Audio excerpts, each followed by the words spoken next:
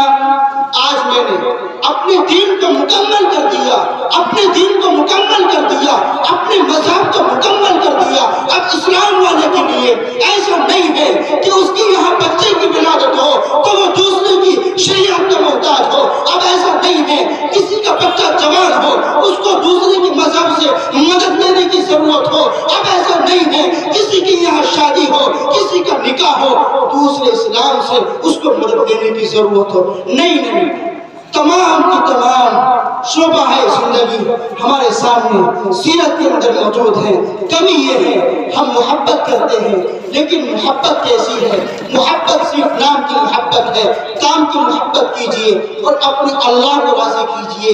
یقیناً یہ بابرکت رات ہے، اس رات کے اندر آپ دین کی نسبت پر جمع ہوئے، اللہ کو راضی کیجئے، اللہ کو راضی کیجئے۔ یہ تمام مشکلات، یہ مسائل، یہ عالم و مسائل کیوں ہیں؟ اللہ ہم سے ناراض ہو گیا ہے، اب بھی اللہ کو راضی کر لیجئے، کیونکہ تمام مخالف طاقتوں کو تو ہم اپنا مخالف کر چکے، تمام سپر پاور طاقتوں کو تو ہم اپنے خلاف کر چکے، صرف اگر ایک طاقت ہمارے پاس ہے، ہم اس کو راضی کر لیں، تمام کی تمام طاقتیں ہم سے راضی ہو جائیں گی۔